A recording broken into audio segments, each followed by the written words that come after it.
To assembled devotees, Hare Krishna. All glories to assembled devotees, Hare Krishna. All glories to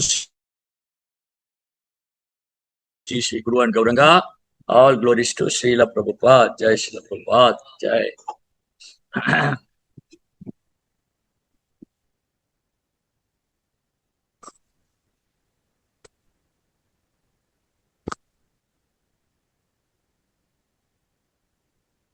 Om Ajnana Timirandasya Jnananjana Chalagaya Satsarun Militam Yena Tasmai Shri Guruve Namaha.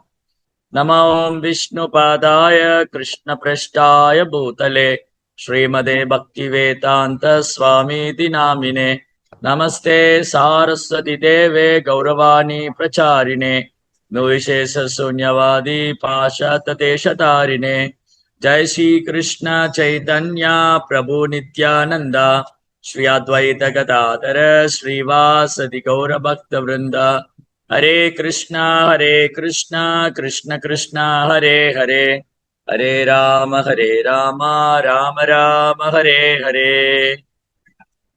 Vaikunda Janido Vara Madhupuri Tatra Virasotvat, Vrindaranya Mudarabani Ramana Tatra Vigovardhana, Radha Kunda Migagi Gogulapade Premambulapta Vanat, Kuryat Giridade Seva Viveginaha. Hare Krishna. பக்தர் எல்லாருக்கும் இனிமையான மாலை வணக்கம். இன்றைய ஸ்ரீகிருஷ்ண ஜென்மாஷ்டமி சத்சங்க நிகழ்ச்சியில கலந்துட்டு இருக்கிற எல்லா பக்தர்களுக்கும் என்னுடைய பணிவான நமஸ்காரம். அதாவது பண்டிகைன்னு சொன்னாலே பகவானை நினைவில் கொள்வதுதான். பகவானை நினைவில் கொள்ளாமல் பண்டிகை இல்லை. திருவிழாக்கள், பண்டிகைகள், உற்சாகங்கள் கொண்டாடுவதே பகவானுடைய லீலைகளை ஸ்மரணம் செய்வதற்காக, பகவானுடைய தாமரை திருப்பாதங்களை ஸ்மரணம் செய்வதற்காக, கிருஷ்ண பக்தியில உற்சாகமும் முன்னேற்றம் ஏற்படுவதற்காக தான். உற்சவம்னாலே உற்சாகம் தரக்கூடியதுன்னு பார்த்தோம். அப்போ வருஷம் ஜென்மாஷ்டமி பண்டிகை, கிருஷ்ண ஜெயந்தியை ரொம்ப அழகா சீரும் சிறப்புமா கொண்டாடிட்டு இருக்கார்கள் பக்தர்கள்லாம். அப்ப இந்த வருஷம் நமக்கு கோபால் கிருஷ்ணா ஹைடெக் ரொம்ப அழகா ஒரு ப்ரோக்ராம் ஏற்பாடு பண்ணியிருக்காங்க. கிருஷ்ண கதா. இந்த 2 வாரம் கிருஷ்ண கதை கேட்டு கிருஷ்ண ஜென்மாஷ்டமி கொண்டாடுறதுக்கு நம்ம உள்ளும் புறமும் நம்ம தயார்படுத்திக்கிறோம். அகத்திலையும் தயார்படுத்திக்கிறோம், புறத்திலையும் தயார்படுத்திக்கிறோம். வெளியில ஜட உடல் ரீதியா நமக்கு நிறைய சேவைகள் இருக்கு. நோட்டீஸ் பிரிண்ட் பண்ணிருக்கிறோம், அதை வெளியில மக்கள்கிட்ட டிஸ்ட்ரிபியூட் பண்றோம். அப்புறம் ஜென்மாஷ்டமி பண்டிகைக்காக நம்ம வசூல் செய்யறோம், 4 பேருக்கு இதை பத்தி சொல்றோம். அப்புறம் சேவைகள், பல்வேறு சேவைகள், உடலால செய்யக்கூடிய சேவைகள். உடலால இந்த 1 மாசம் ஜென்மாஷ்டமி வந்துட்டாலே 1 மாசம் உடலால செய்யக்கூடிய சேவை. இந்த பண்டிகை எப்படி சிறப்பா கொண்டாடுறது, யார் சந்திக்கணும், எப்படிலாம் அவங்களை இன்வைட் பண்றது, விருந்தினர்களை வரவழைக்கிறது, அப்புறம் பக்தர்களுக்கு சேவை பகிர்ந்துடுவது, அப்புறம் இந்த அச்சிட்ட தாள்கள் நோட்டீஸை விநியோகம் செய்வது, அப்புறம் பல்வேறு உடல் ரீதியான சேவைகள் இருக்கு. அந்த உடல் ரீதியான சேவைகள் மட்டும் அல்லாம மனோரீதியான சேவை. என்னது மனோரீதியான சேவை? அகத்தில் பகவானி லீலைகளை ஸ்மரணம் செய்து கொண்டே. அப்போ ஒரு புறம் உடல் ரீதியான சேவை, இன்னொரு புறம் மன ரீதியான சேவை. இந்த 2 உடலும் தூய்மை அடையும். ஸ்தூல சரீரம், சூட்சம சரீரம். ரிஷிகேன சேவனம் பக்தி ருச்சதே, சர்வபாதி வினிர்முக்தம் தத்பரத்வேன நிர்மலம். ரிஷிகேச சேவனம் பக்தி ருச்சதே. எப்ப இந்த புலன்கள் தூய்மை அடையும்? நம் புலன்கள்லாம் அசுத்தமா இருக்கு. பௌதிக ஆசை, பௌதிக பற்றுதல், காமம், கோபம், பேராசை, பொறாமை, குற்றம் காணுதல், குறை கண்டுபிடித்தல், மாதிரி பல்வேறு தேவையில்லாத அழுக்குகள் இதயத்தில் இருக்கு. சர்வபாதிரி வினிர்முக்தம் தத்பரத்வென நிர்மலம். மலம் என்றால் அழுக்கு, நிர்மலம் என்றால் அப்பழுக்கற்ற மனது. அப்ப நம்ம மனதுல அழுக்குகள் நீங்கி அப்பழுக்கற்ற மனதாக ஆக வேண்டுமானால் நாம் பகவானுடைய நாம ரூப குணாதிசயங்கள், அவருடைய லீலைகளை பற்றி கேட்க வேண்டும். அது கேட்கிறது மூலமா சூட்சம சரீரம் தூய்மை அடையுது, அப்படி கேட்டு கேட்டு கிருஷ்ணரை பத்தி கேட்டு கேட்டு என்ன ஆகும், கிருஷ்ண உணர்வோட சேவை செய்யும் போது அந்த பக்தி மனப்பான்மை அதை நம்ம அனுபவிக்கலாம். இவ்வளவு அழகான லீலைகள், பகவான் பல்வேறு லீலைகள் செஞ்சிருக்காங்க. இதெல்லாம் பக்தர்கள் உங்க இடத்துல நிறைய தலைப்புகள்ல பேசியிருக்காங்க. இன்னைக்கு நம்ம வந்து கோவர்த்தன லீலையை பற்றி பேச போறோம். இந்த கோவர்த்தன லீலை, ஒரு லீலையில பகவான் நமக்கு அழகா பல்வேறு அழகழகான பாடங்களை கொடுத்திருக்காரு. ஒரு கிருஷ்ண பக்தி பயிற்சி பண்ணக்கூடிய பக்தர்கள் எப்படியெல்லாம் பக்தியில முன்னேற்றம் அடையணும், பக்திக்கு தேவையானது என்ன, தேவையில்லாத என்ன, கிருஷ்ண பக்திக்கு சாதகமானதை எடுத்துக்கொள்ளணும், சாதகம் இல்லாத விட்டுடணும், பக்திக்கு எது சாதகமோ அதை எடுத்துக்கணும், பாதகமானதை விட்டுடணும். அப்ப பக்திக்கு எதெல்லாம் சாதகமானது, எதெல்லாம் பாதகமானது, ஒரு பக்தனுக்கு என்ன வேணும் என்ன கூடாது, ஒரு பக்தனுக்கு என்ன வேணும் என்ன கூடாது, அழகா இந்த லீலைகள்ல கோவர்த்தன மலை, கோவர்த்தனம் கிரிராஜ் மகாராஜ், மலைகளின் அரசன் கோவர்த்தனம். கோவர்தனா அப்படிங்கிற பெயரை உச்சரித்தாலே நம் இதய தூய்மை அடையும். அவ்வளவு புனிதமான ஸ்தலம். 3 உலகத்தில் வச்சு இதை விட ஒரு புனிதமான ஸ்தலம் கிடையாது. அதனாலதான் ரூபகோசாமி பிரபுபாதர் தன்னுடைய உபதேசாமிர்த புத்தகத்துல ரொம்ப அழகா எழுதியிருக்கார். வைகுந்தா ஜனிதோ வரா மதுபூரி தத்ராபி ரசோத்வாத் விருந்தாரண்யம் உதாரபாணி ரமணா தத்ராபி கோவர்தனா ராதா குண்ட மிகாபி கோகுலபதே பிரேமாம்பு லப்தாவனாத் குறியாத் கிரிதடே சேவான் விவேகினக. பகவானுடைய ஆன்மீக உலகம், பகவானுடைய தாமம் வைகுந்தம். விஷ்ணு நாராயணர், பகவான் நாராயணர் விஷ்ணு நித்தியமாக வாசம் பண்ணக்கூடிய அவருடைய உலகம் வந்து வைகுந்தம். அந்த பகவானுடைய ஆன்மீக உலகமான வைகுண்டத்தை விட சிறந்தது, அந்த வைகுண்டத்துக்காலும் உயர்ந்தது எதுன்னா பகவான் தோன்றிய மதுராபுரி, பகவான் ஸ்ரீ கிருஷ்ணர் தோன்றிய மதுராபுரி.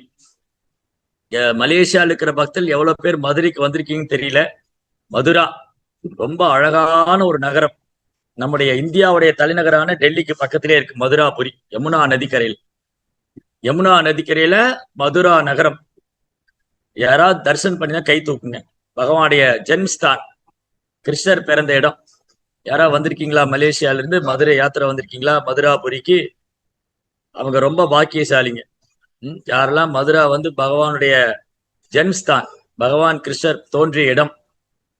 சரி பரவாயில்ல, மற்றவங்க வருத்தப்பட வேண்டாம், ஆசைப்படலாம். ஆன்மீக முன்னேற்றத்துக்காக எது ஆசைப்பட்டாலும் தவறே கிடையாது. ஆன்மீக முன்னேற்றத்துக்காக கிருஷ்ணா நான் நீங்க பிறந்த இடத்த வந்து பார்க்க வேண்டாமா, நான் யமுனா நதியை பார்க்க வேண்டாமா, கோவர்த்தன லீலையை பார்க்க வேண்டாமா, எப்ப எனக்கு அந்த வாய்ப்பு கிடைக்கும், எப்ப எனக்கு அந்த பாக்கியம் கிடைக்கும்? பகவானே நீங்க லீலை செய்த பிருந்தாவனம், மதுரா, துவாரகா, யமுனா நதி, கோவர்த்தனம் இதெல்லாம் பார்க்கிற பாக்கியம் எனக்கு எப்ப கிடைக்கும்? நான் ஒரு வீழ்ந்த ஆத்மா, நான் ஒரு கட்டுண்ட ஆத்மா, நான் பந்தப்பட்ட ஆத்மா, நான் இந்த ஜட உலகத்துல வீழ்ந்துட்டேன். ஆனாலும் என்னை போன்ற வீழ்ந்த ஆன்மாக்களுக்கு அனுகிரகம் செய்வதற்காகவே நீங்க இந்த பூமியில் அவதரிக்கிறீங்க. கட்டுண்ட ஆத்மாக்களை விடுவிக்கிறதுக்காகவே பகவான் இந்த பூமிக்கு வராரு. அப்படி பகவான் வரும்போது தனது காரணமற்ற கருணையால அந்த ஆன்மீக உலகத்தையும் அழைச்சிட்டு வர்றார். பகவான் இந்த பூமிக்கு வரும்போது தனது காரணமற்ற கருணையால ஆன்மீக உலகத்தை அழைச்சிட்டு வர்றார். ஆன்மீக உலகம் மட்டுமல்ல, அந்த ஆன்மீக உலகத்துல யாரெல்லாம் பகவானுக்கு நித்தியமா சேவை பண்ணிட்டு இருக்காங்களோ அந்த எல்லாரையும் அழைச்சிட்டு வர்றார். எப்பெல்லாம் பகவான் இந்த பூமியில் அவதரிக்கிறாரோ அப்ப அவரது சேவைக்காக ஆன்மீக உலகத்திலிருந்து அவருடைய நித்தியமாக அவருடைய சேவையில் ஈடுபடக்கூடிய நித்திய சித்தர்கள் அவங்களும் இந்த பூமிக்கு வருவாங்க. அப்போ பகவான் ஸ்ரீ கிருஷ்ணர் இந்த பூமியில் அவதரிக்கும் போது அவர் வந்து ஸ்ரீமதி ராதாராணி கிட்ட சொல்றாங்க, ஓ ராதே, நான் வந்து இந்த பூலோகத்துல லீலை செய்ய போறேன். பகவான் என்ன சொன்னாரு ஸ்ரீமதி ராதாராணிட்ட, நான் போய் இந்த பூலோகத்துல லீலை செய்ய போறேன், அப்ப நீயும் வரணும். அப்ப ராதாராணி சொன்னாங்க, நான் வரமாட்டேன், நான் பிருந்தாவனத்தை விட்டு வரவே மாட்டேன். அப்ப பகவான் ராதாராணி சொன்னாங்க, நான் பிருந்தாவனத்தை விட்டே வரமாட்டேன். அப்ப கிருஷ்ணர் சொல்றாரு, அது மட்டும் இல்ல, ராதாராணி என்ன சொன்னாங்க, நான் பிருந்தாவனத்தை மட்டும் இல்ல பிருந்தாவனம், கோவர்தனம், யமுனா நதி இதெல்லாம் இருக்கிற இடத்துல தான் நான் இருப்பேன். இந்த இடத்த விட்டு நான் வரமாட்டேன். கிருஷ்ணா, நீங்க வேணா போறதுன்னா போய்க்கங்க, என்ன விட்டுருங்க, நான் வரமாட்டேன். இப்ப பகவான் சொன்னாரு, ஓ ராதே, எனக்கு தெரியும் நீ பிருந்தாவனத்தை விட்டு வரவே மாட்டாய், நீ பிருந்தாவனேஸ்வரி. தப்த காஞ்சன கௌரங்கி ராதே பிருந்தாவனேஸ்வரி ரிஷபானு சுதே தேவி பிரணமாமி ஹரிப்பிரியே. ஓ ஸ்ரீமதி ராதாராணி, ராதாராணி எப்படி இருக்காங்க? தங்கத்தை உருக்கி காய்ச்சிய பொன்னிறம், தப்த காஞ்சன கௌரங்கி, ராதே பிருந்தாவனேஸ்வரி, பிருந்தாவனத்தின் ராணி, ரிஷபானு சுதே தேவி, ரிஷபானு மகாராஜனின் புதல்வி, ரிஷபானு சுதே தேவி பிரணமாமி ஹரிப்பிரியே. ஓ பகவான் கிருஷ்ணருக்கு பிரியமான, பகவான் ஸ்ரீ கிருஷ்ணருக்கு பிரியமான ஸ்ரீமதி ராதாராணியே, என்னுடைய பணிவான வணக்கங்களை ஏற்றுக்கொள்ளுங்கள் அப்படின்னு நம்ம பிரார்த்தனை செய்யறோம். ராதாராணி கிட்ட பிரார்த்தனை பண்ணும். ஏன்னா ராதாராணியோட கருணை இல்லாம நாம கிருஷ்ணனுடைய கருணை பெற முடியாது. உடனே ஒரு பக்தர் கேட்கலாம், ஐயா இப்பதான் 2 நாளைக்கு முன்னாடி பலராம் பூர்ணிமா வந்துச்சு, அப்போ உபன்யாசத்துல என்ன சொன்னீங்க? பலராமுடைய கருணை இல்லைன்னா கிருஷ்ணனுடைய கருணை இல்லைன்னு சொன்னீங்க, இது எப்படி புரிஞ்சுக்கிறது அப்படின்னு கேள்வி கேட்கலாம் இல்லையா? ஒரு பக்தர் என்ன கேள்வி கேட்கலாம்? பலராமருடைய பூர்ணிமா வந்துச்சு, பலராமுடைய அவதார தினம், அன்னைக்கு பேசும்போது என்ன சொன்னீங்க? பலராமுடைய அனுகிரகம் இல்லைன்னா கிருஷ்ணனுடைய அனுகிரகம் இல்லைங்கிறீங்க. இன்னைக்கு பேசும்போது என்ன சொல்றீங்க? ஸ்ரீமதி ராதாரனுடைய அனுகிரகம் இல்லைன்னா கிருஷ்ணனுடைய அனுகிரகம் இல்லைங்கிறீங்க. நீ நாளைக்கு கௌரவ பூர்ணிமா வரும், சைதன்ய மகாபுரி அவதார தினம், சைதன்ய மகாபுரின் அவதார தினத்துக்கு என்ன சொல்லுவீங்க? மகாபுருடைய கருணை இல்லைன்னா ராதா கிருஷ்ணனுடைய கருணை கிடைக்காதுங்க. அப்புறம் நித்யானந்தருடைய அவதார தினம் வரும், அன்னைக்கு என்ன சொல்லுவீங்க? நித்யானந்தருடைய அனுகிரகம் இல்லைன்னா உங்களுக்கு சைத்தன்ய மகாபுரி அனுகிரகம் கிடைக்காது. இது எதைத்தான் நாங்க புரிஞ்சுக்கிறது? நித்யானந்த பிரபுடைய அனுகிரகம் இல்லைன்னா சைதன்ய மகாபுரி அனுகிரகம் கிடையாது, சைதன்ய மகாபுரின் அனுகிரகம் இல்லைன்னா ராதாகிருஷ்ணனுடைய அனுகிரகம் கிடையாது. எப்படி புரிஞ்சுக்கிறது? ரொம்ப அழகான விளக்கம் ஆச்சாரியர் கொடுத்திருக்காங்க. நாம நம் இதயத்துல நாம் ராதா கிருஷ்ணரை உணர வேண்டுமானால் நாம் முதல்ல வைஷ்ணவருக்கு சேவை செய்ய வேண்டும். வைஷ்ணவர்கிட்ட குற்றம் காணக்கூடாது, குறை கண்டுபிடிக்க கூடாது, அவதூறு பேசக்கூடாது. வைஷ்ணவருக்கு சேவை செய்யும் போது ஆன்மீக குருவானவர் நம்ம மேல முழு திருப்தி அடைகிறார். எப்ப நம்ம வைஷ்ணவருக்கு சேவை பண்றோமோ அப்ப ஆன்மீக குரு என்னவாரு? நம்ம மேல திருப்தி அடைவார். அப்ப ஆன்மீக குருடைய கருணை கிடைச்சிருச்சுன்னா ஒருத்தருக்கு நித்யானந்த பிரபுடைய கருணை கிடைக்குதுன்னு அர்த்தம். ஏன்னா ஆன்மீக குருவானவர் நித்யானந்த பிரபுடைய பிரதிநிதி. இந்த நித்யானந்த பிரபு யாரு? சாக்ஷாத் பலராமர், நித்யானந்த பலராமர். அப்போ ஆன்மீக குருவானவர் பலராமர் அல்லது நித்யானந்த பிரபுவுடைய பிரதிநிதியாக இருக்கிறார். ஆன்மீக குருவானவர் பலராமர் அல்லது நித்யானந்த பிரபுவின் பிரதிநிதியா இருக்கிறார்.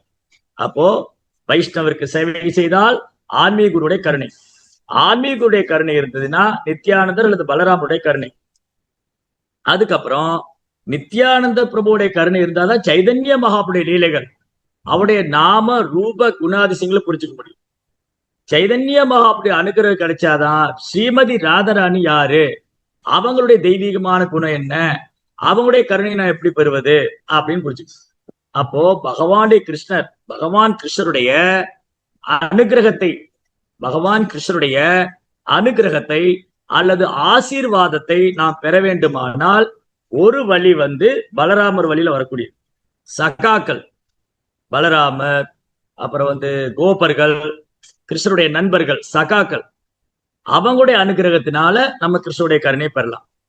இன்னொரு வழி கோபிகள், அஷ்டசகிகள், லலிதா சகி, விசாகா சகி, ஸ்ரீமதி ராதாராணி, இவங்க மூலமா கோபிகள், சகிகள், இவங்க மூலமா அவருடைய கருணை பெறுவது கிருஷ்ணருடைய கருணை.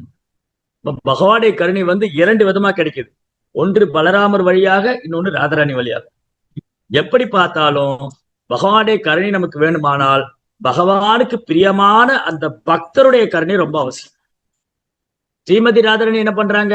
கிருஷ்ணருக்கு சேவை பண்றாங்க. பலராமர் என்ன பண்றாங்க? கிருஷ்ணருக்கு சேவை பண்றாங்க. சைதன்ய மகாபுரு என்ன பண்றாரு? ராதா கிருஷ்ண லீலைகளை ஸ்மரணம் பண்றாரு.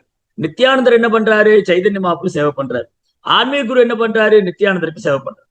சோ இப்படி எப்படி பார்த்தாலும் நாம் வைணவர்களுக்கு, குருமார்களுக்கு, ஆச்சாரியருக்கு சேவை செய்தால் மட்டும்தான் ராதா கிருஷ்ண லீலையை நம்ம புரிஞ்சுக்கணும்.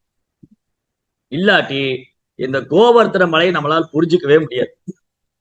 இது மக்களுக்கு ஒரு சாதாரண மலையா தெரியலாம். என்னங்க மலையெல்லாம் போய் சுத்திக்கிட்டு இருக்கிறாங்க, மலையை போய் சுத்துறாங்க, மலையை கும்பிடுறாங்க. இவங்க வந்து மூட நம்பிக்கை. இது யார் அப்படி நினைப்பாங்க? கோவர்த்தன மலை வழிபாடு ஆக சிறந்த வழிபாடு. கோவர்த்தன மலை, கோவர்த்தன பர்வதம், இந்த பர்வதத்தை வழிபடுவது வழிபாட்டிலேயே உயர்ந்தது. அதனால பக்தி இல்லாதவங்க, யாருக்கெல்லாம் கிருஷ்ண பக்தி இல்லையோ, யாரெல்லாம் பக்தனுக்கு சேவை செய்யவில்லையோ, யாரெல்லாம் பக்தருடைய சங்கத்துல வரலையோ, யாரெல்லாம் வந்து எளிமையான பணிவான பக்தி மார்க்கத்தை ஏற்றுக்கொள்ளவில்லையோ, அவனுக்கெல்லாம் புரியவே புரியாது கோவர்த்தனம் உன்னதமானது. அந்த கோவர்த்தன பர்வதம் பகவான் ஸ்ரீ கிருஷ்ணரிலிருந்து வேறானதே அல்ல. பகவான் வேறு, கோவர்த்தனம் வேறு அல்ல. பகவான் வேறு, ஒரு தாமம் வேறல்ல. அப்படிங்கிறத அறிவில் குறைந்தவங்க, மனக்கற்பனையாளர்கள், முட்டாள்கள், அறிவியலிகள், பௌதிகவாதிங்க, நாத்திகர்கள், மாயாவாதிகள், இவங்களாலெல்லாம் புரிஞ்சுக்கவே முடியாது. அப்போ ரூபகோசாமி பிரபுபாதர் மிக அழகா எழுதியிருக்காரு. வைகுண்டத்தை விட உயர்ந்தது பகவான் தோன்றிய மதுராபுரி. அந்த மதுராபுரியை விட உயர்ந்தது பகவானுடைய பால்ய லீலை நடந்த பிருந்தாவனம். பகவான் ஸ்ரீ கிருஷ்ணனுடைய பால்ய லீலைகள் நடந்த பிருந்தாவனம். அந்த பிருந்தாவனத்தை காட்டிலும் உயர்ந்தது பகவான் லீலைகள் செய்த கோவர்தனம். பசுக்களையும் கன்றுகளையும் அழைத்து சென்று அங்கு பசுக்கள் புற்கள் மேயும் அந்த கோவர்தனம் பிருந்தாவனத்தை காட்டிலும் உயர்ந்தது. அந்த பிருந்தாவனத்திலேயே வச்சு, அந்த பிருந்தாவனத்தை காட்டிலும் உயர்ந்த இடமான கோவர்த்தனத்திலே உயர்ந்த இடம் ஸ்ரீமதி ராதா குண்டம், ஷாமகுண்டம். குண்டம்னா குளம், ரெண்டு அழகான குளம், ராதா குண்டம், ஷாமகுண்டம். அது மாதிரி ஒரு புனிதமான ஸ்தலம் இந்த மூன்று உலகத்திலும் கிடையாது. அது வந்து புனித ஸ்தலங்கள் எல்லாம் புனிதமானது. ஏன்னா ராதா குண்டமும் ஸ்ரீமதி ராதாராணியும் வேற இல்லவே இல்லை. ஷாமகுண்டமும் கிருஷ்ணரும் வேற வேற இல்லை. அது ரொம்ப பிரிய. ராதா குண்டம் ஸ்ரீ கிருஷ்ணருக்கு ரொம்ப பிரியமானது, ஷாமகுண்டம் ராதாராணிக்கு ரொம்ப பிரியமானது. அதனால ராதா குண்டம், ஷாமகுண்டம் பக்தர்களுக்கு ரொம்ப பிரியமானது. அதனால யார்தான் அங்க போய் வாழணும் விரும்ப மாட்டாங்க. யார்தான் வந்து ராதா குண்டத்துக்கு கரையில வாழணும் விரும்ப மாட்டாங்க. அது வந்து புனிதமான ஸ்தலத்தெல்லாம் புனிதமானது. அப்போ ஸ்ரீமதி ராதாராணி சொன்னாங்க, கிருஷ்ணா நான் பூலோகத்துக்கெல்லாம் வரமாட்டேன். அப்ப கிருஷ்ணர் சொன்னாரு, ராதே நான் ஆல்ரெடி அனுப்பிச்சிட்டேன். இந்த பூமிக்கு பிருந்தாவனம், கோவர்தனம், யமுனா நதி இதெல்லாம் போயாச்சு. நம்ம போய் லீலை செய்ய வேண்டியது மட்டும்தான் பாக்கி. உடனே ராதாராணிக்கு ரொம்ப சந்தோஷம். அப்பாடா, அங்க விருந்தாவனம் உண்டா? உண்டு. யமுனா நதி உண்டா? உண்டு. கோவர்த்தனை மலை உண்டா? உண்டு. அப்ப நான் வரேன். சோ இப்படி இந்த பூமியில இருக்கிற விருந்தாவனமும் கோவர்த்தனமும் யமுனா நதி, இந்த பூமியில நாம காணக்கூடிய விருந்தாவனம், யமுனா நதி, கோவர்த்தன மலை, இது வந்து ஆன்மீக உலகத்திலிருந்து வேறானதே அல்ல. பகவானுடைய ஆன்மீக உலகத்தில் உள்ள அந்த கோவர்த்தனம், பிருந்தாவனத்திலிருந்து இது வேறானதே அல்ல. முழுக்க முழுக்க ஆன்மீகமானது. அப்ப ஆன்மீக உலகத்துல ஒரு நாள் கிருஷ்ணருடைய கோலோக பகவானுடைய கோலோக பகவானுடைய ஹிருதயத்திலிருந்து அவருடைய ஆனந்தம், பிரேமம், அதுதான் கோவர்த்தன பருவமாக உருவெடுத்தது. கோவர்த்தனம் என்பது ஒரு சாதாரண மலை கிடையாது. ஏதோ கல்லோ மண்ணோ மரமோ செடியோ இருக்கக்கூடிய ஒரு சாதாரண மலை அல்ல. அது பகவான் ஹிருதயத்தில் உள்ள பிரேமம், ஸ்ரீமதி ராதாராணி மேல உள்ள அன்பு, கோவர்த்தனம். அப்படி இதயத்திலிருந்து ஆன்மீக உலகத்துல, பகவானுடைய ஆன்மீக உலகத்துல கோலோக விருந்தாவனத்தில் எப்படி கோவர்த்தனம் தோன்றியது? பகவானுடைய இதயத்திலிருந்து வெளிப்பட்டது. ஆன்மீக உலகமான கோலோக விருந்தாவனத்துல பகவானுடைய இதயத்திலிருந்து அவருடைய பிரேமமாக கோவர்த்தனம் வெளிப்பட்டது. அதனால இந்த கோவர்த்தனம் வந்து கிருஷ்ணரிலிருந்து வேறானதே அல்ல. பகவான் ஸ்ரீ கிருஷ்ணருக்கு மிகவும் பிரியமானது. ஏன்னா இந்த கோவர்தனா அப்படிங்கிற வார்த்தை ரொம்ப அழகான பெயர். கோவர்தன் யாருக்காவது மீனிங் தெரியுமா? இதுக்கு முன்னாடி கேள்விப்பட்டிருக்கீங்களா? கோவர்தன் என்றால் என்ன பொருள்? கோவர்த்தனம் என்ற திருநாமத்தின் பெயர் மொழி அர்த்தம் என்ன? யாராவது கேட்டிருக்கீங்களா? அர்த்தம் கேள்விப்பட்டீங்களா முன்னாடி? கோவர்த்தனம் என்றால் என்ன? சரி, கோ அப்படின்னா பசு. கோ என்றால் பசு, கோ என்றால் புலன்கள். கோ என்ற சமஸ்கிருத வார்த்தைக்கு பசு என்று ஒரு பொருள் உண்டு, கோ என்றால் ஒரு சமஸ்கிருத வார்த்தைக்கு புலன்கள் என்று பொருள் உண்டு. அப்ப கோவர்த்தனா என்றால் பசுக்களுக்கும் புலன்களுக்கும் இன்பம் தருபவர், அதான் இன்பம் தரும், அது கோவிந்தா. சாரி, கோவர்த்தனான்னு சொன்னா வர்தனா, வர்தனா நரிஷ்மெண்ட், ஊட்டம் அளிக்கிறது. அப்போ கோவர்த்தனா என்ன பண்றாருன்னா பசுக்களுக்கும் பக்தர்களுக்கும் ஊட்டம் அளிக்கிறார். யாரெல்லாம் கோவர்த்தன மலையில போய் அந்த மலையை தரிசனம் பண்றாங்களோ, யாரெல்லாம் கோவர்த்தன மலையை சுற்றி வலம் வர்றாங்களோ, கிரிவலம், கோவர்த்தன மலையை சுற்றி வலம் வர்றவங்க, கோவர்த்தன மலையை தரிசனம் பண்றவங்களுக்கு என்ன ஆகும்? அவங்க இதயத்துல கிருஷ்ணர் மேல அன்பு வளர ஆரம்பிக்கும். அவங்க புலன்கள் கிருஷ்ணரை நோக்கி செயல்படாது. கோவர்த்தனா அப்படின்னா பசுக்களுக்கும் புலன்களுக்கும் ஊட்டம் அளிப்பவர், நரிஷ்மெண்ட். கிருஷ்ண உணர்வுல யாரெல்லாம் கோவர்த்தன மலையில போய் அங்க கோவர்த்தன மலையை பரிக்கிரமா செய்யறாங்களோ, கிரிவலம் வர்றாங்களோ, யாரெல்லாம் கோவர்த்தன மலையை தரிசனம் பண்றாங்களோ அவங்களுக்கு பக்தியில உற்சாகம் வரும், கிருஷ்ண உணர்வுல உற்சாகம் பிறகு ஊட்டமளி, ஆர்வம் அதிகரிக்கும். அதனால கோவர்த்தனம் சொன்னாலே ரொம்ப புத்திசாலியான பக்தர். கோவர்த்தனம் ஏன் ரொம்ப புத்திசாலியான பக்தர்? கோவர்த்தனம் ஏன் ரொம்ப புத்திசாலியான பக்தர்னா, கோவர்த்தனம் யோசிச்சார், நான் பகவான் ஸ்ரீ கிருஷ்ணரை எப்படி திருப்தி செய்வது? இப்ப நம்மளாம் கூட யோசிக்கலாம், சரிங்க பிரபு, நாங்களும் கிருஷ்ண பக்திக்கு வந்துட்டோம், என்ன செஞ்சா கிருஷ்ணர் திருப்தி அடைவாரு இல்லையா? அது ஒரு கேள்வி இருக்கு இல்லையா? இப்போ ஒரு புதுசா கல்யாணம் ஆன பொண்ணு, நான் என்ன பண்ண என் கணவர் திருப்தி அடைவாரு? அதே மாதிரி கணவர், என் மனைவியை நான் என்ன செஞ்சா திருப்தி அடைவாங்க? அதே மாதிரி பெற்றோர்கள், என் பிள்ளைகளுக்கு என்ன கொடுத்தா அவங்க திருப்தி அடைவாங்க? அதே மாதிரி பிள்ளைங்க, பெற்றோருக்கு நான் என்ன செஞ்சா அவங்க திருப்தி அடைவாங்க? அப்போ இங்க யாராவது யாரையாவது திருப்திப்படுத்தணும் இல்ல? அந்த ஜட உலகத்துல என்ன நினைக்கிறாங்க? யாராவது யாரையாவது திருப்திப்படுத்தணும். அதே மாதிரிதான் ஒரு பக்தர் என்ன நினைக்கிறாரு? நான் எப்படி கிருஷ்ணரை திருப்திப்படுத்தும்? ஒரு பக்தர் என்ன நினைக்கிறாரு? எப்பவுமே கிருஷ்ணரை திருப்திப்படுத்த நினைக்கிறார். சரி, இதுதான் முதல் பாடம். கோவர்த்தன லீலையில நாம் கற்றுக்கொள்ளக்கூடிய முதல் பாடம் என்னன்னா, ஒரு பக்தன் எப்பொழுதுமே பகவானை எப்படி திருப்தி செய்வது. ஆனா பக்தர் அல்லாதவங்க என்ன பண்ணுவாங்க? எப்பவுமே என் புலனை எப்படி நான் திருப்திப்படுத்துகிறது, என் மனைவியோட புலனை எப்படி திருப்திப்படுத்துறது, என் கணவனுடைய புலனை எப்படி திருப்திப்படுத்துறது, என் பெற்றோடைய புலன்களை எப்படி திருப்திப்படுத்துறது, என் பிள்ளையோட புலன்களை இப்படியே புலன்பதான். அப்ப அந்த புலன்ப சுயநலமா விரிவடைச்சுக்கிட்டே இருக்கு. முதல்ல என் புலனை திருப்திப்படுத்தணும், அப்புறம் என் குடும்பம், என் மனைவி, என் கணவன், என் பிள்ளைங்க, இப்படியான இந்த புலன்ப வாழ்க்கை திருப்திப்படுத்துகிற முயற்சியானது விரிவடைஞ்சு ஆனா திருப்தி அடைவதே இல்லை. என் புலனும் திருப்தி அடைய மாட்டேங்குது, என் மனைவி புலனும் திருப்தி அடைய மாட்டேங்குது, என் கணவனுடைய புலனும் யாருடைய புலனும் திருப்திப்படுத்தவே முடியாது. ஏன்னா அது முடிவில்லாத தொடர்ச்சி போய்கிட்டே தான் இருக்கு. கிருஷ்ணர் ரொம்ப அழகா சொல்ற, விஷயா வினிவ இல்ல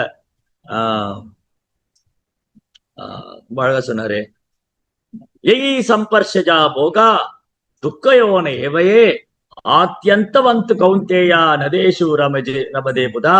அர்ஜுனா, இந்த புலனின்பம் இருக்கு இல்லையா, அதுக்கு தொடக்கம் கிடையாது, முடிவும் கிடையாது, போய்கிட்டே தான் இருக்கு, அது தீர்ந்த பாடு கிடையாது. அதனால புத்திசாலிங்க அது பின்னாடி போக மாட்டாங்க. புத்திசாலி என்ன பண்ண மாட்டாங்க? தன் புலனை திருப்திப்படுத்தணும் முயற்சி. ஒரு நாளும் புத்திசாலியா இருக்கிறவர் என்ன நினைக்க கூடாது? என் புலனை நான் எப்படி திருப்திப்படுத்துறது நினைக்க கூடாது. மாறாக யாரு ரொம்ப புத்திசாலி? கிருஷ்ணனுடைய புலன்களை எப்படி திருப்திப்படுத்தும்? அப்ப கோவர்த்தன் யோசிச்சாரு, பகவான் இருந்து வந்த உடனே, நான் கிருஷ்ணனுடைய புலன்களை எப்படி திருப்திப்படுத்துறது? அப்ப பாருங்க, நாமளும் பகவான் இருந்து தான் வந்திருக்கிறோம். ஜீவாத்மாவை நாம மமைவாம்சோ ஜீவலோகே ஜீவபூத சனாதனா, உயிர்வாழியாக நாம பகவான் இருந்தா வந்திருக்கிறோம். நித்தியமானவங்க. மனசஸ்டானி இந்திரியானி பிரகிருதி ஸ்தானி கர்ஷதி, மனம் உட்பட 6 புலன்கள் எடுத்து கஷ்டப்பட்டு நம்ம எல்லாருமே மனம் உட்பட 6 புலன்கள் எடுத்து கஷ்டப்பட்டு இப்போ நாமளும் பகவான் தான் வந்திருக்கிறோம், கோவர்த்தனமும் பகவான் தான் வந்திருக்கு.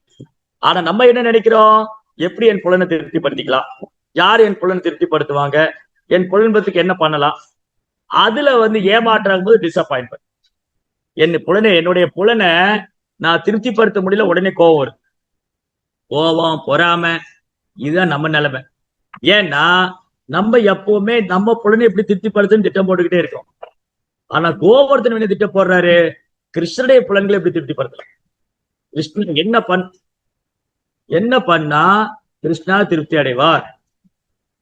அப்ப கோவர்த்தன் யோசிக்கிறார், என்ன பண்ணா கிருஷ்ணா திருப்தி அடைவாரு,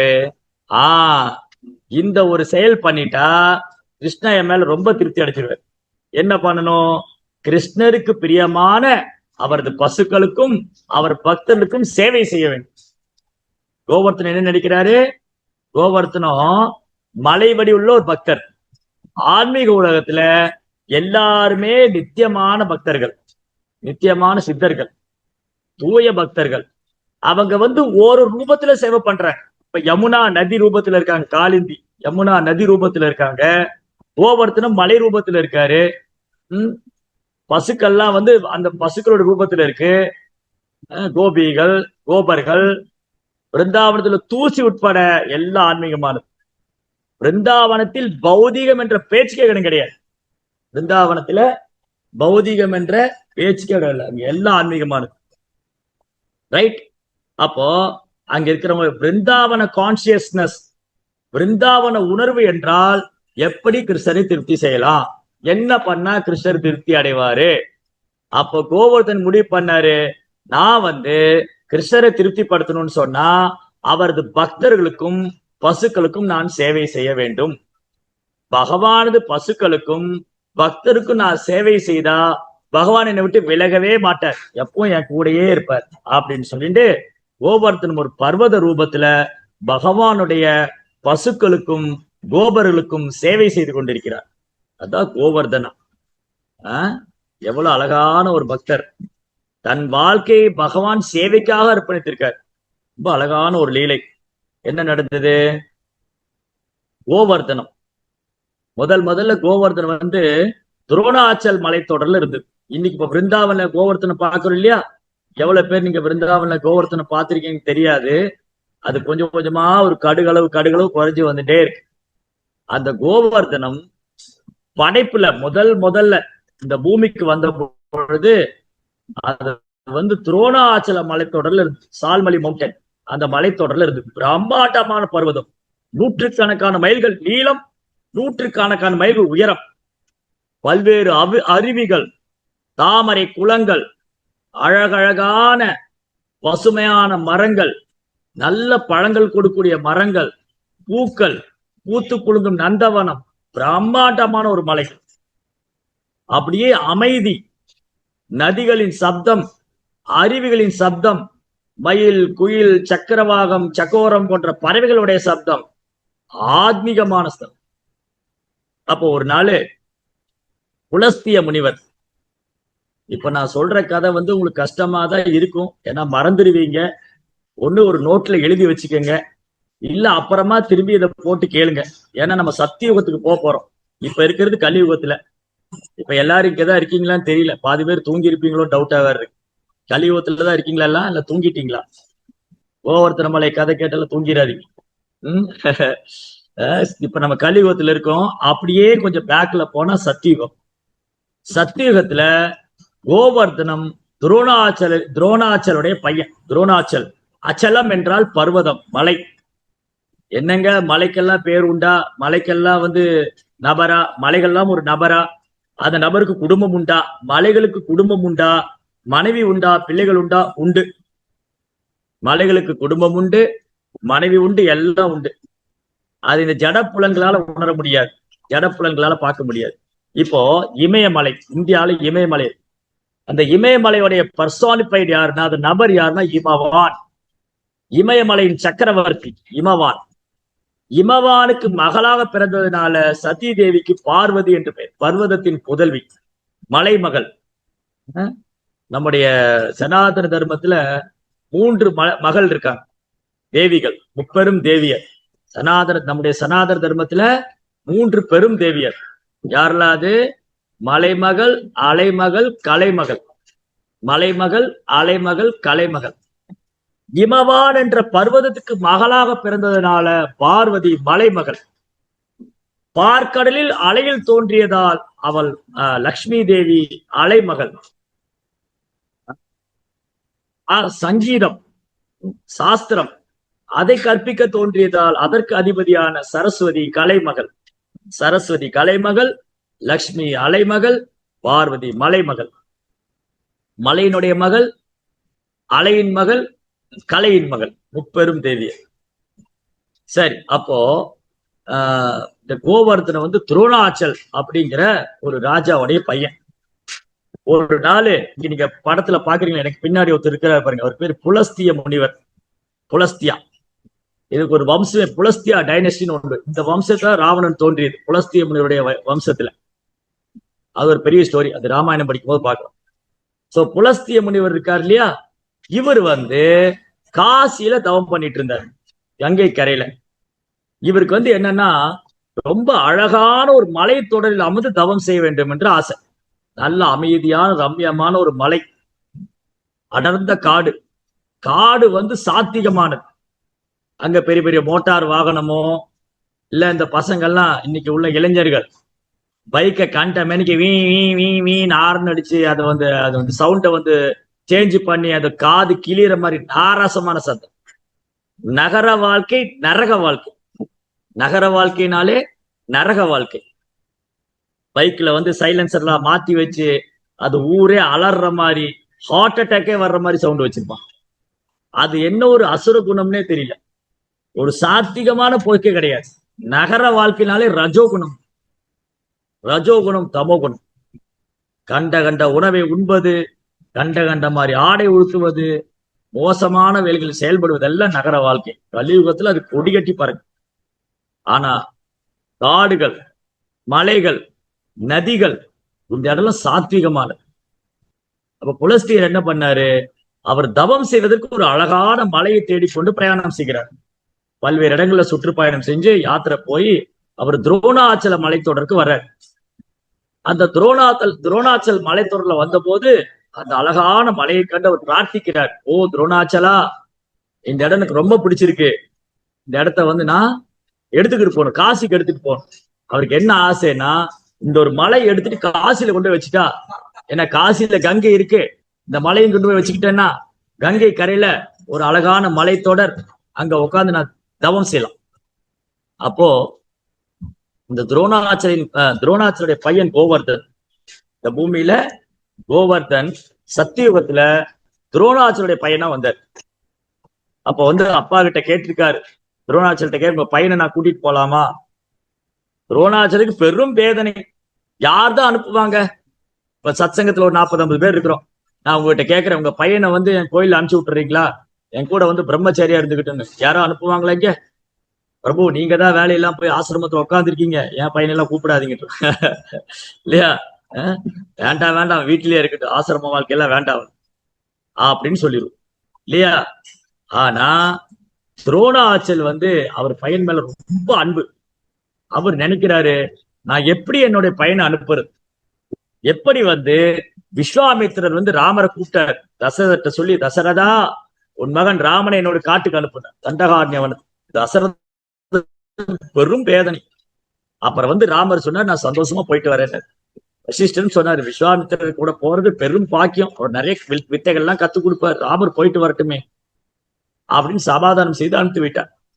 இங்க அதே மாதிரிதான் புலஸ்தியர் கேட்கிறாரு, துரோணாச்சலா, இந்த மலையை நான் எடுத்து செல்ல வேண்டும்.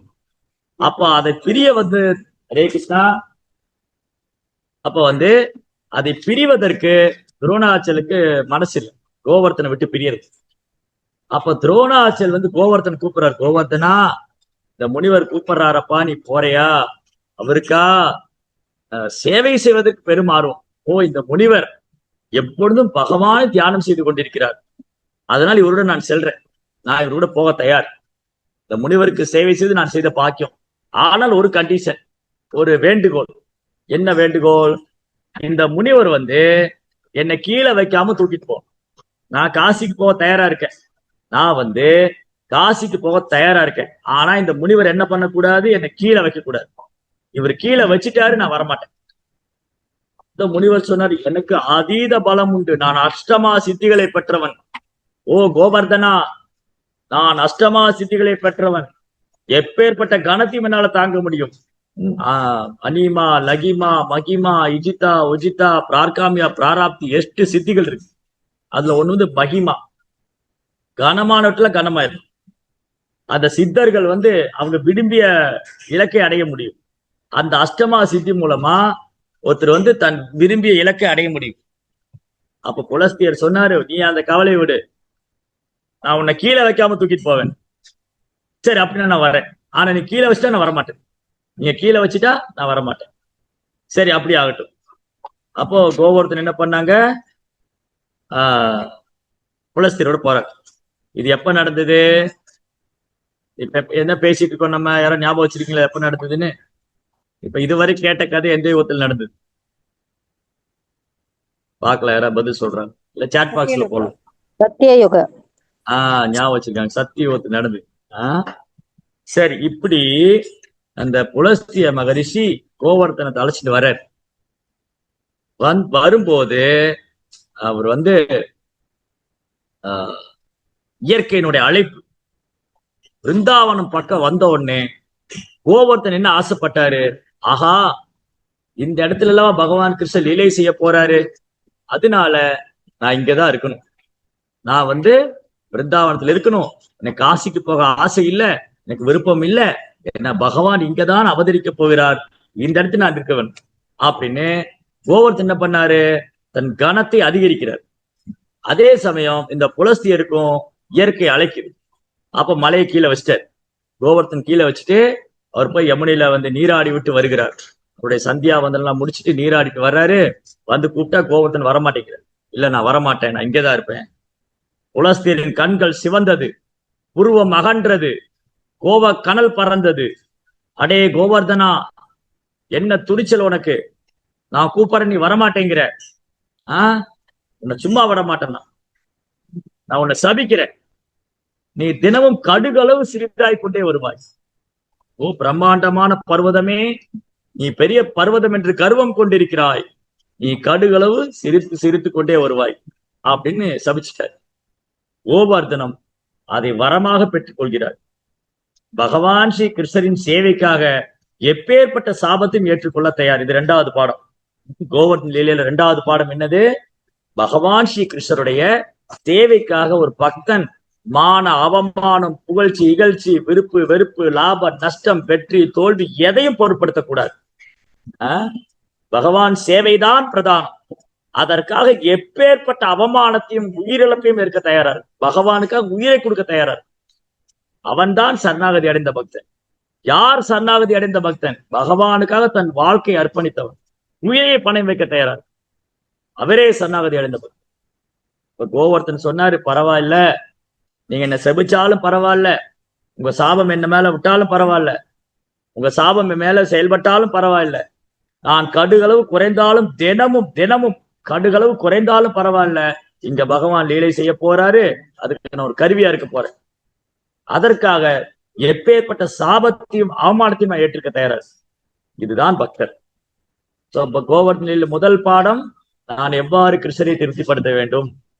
2வது பாடம், என்ன நடந்தாலும், அவமானமே ஏற்பட்டாலும், சாபமே பெற்றுக் கொண்டாலும் பகவான் சேவையே பிரதானம்.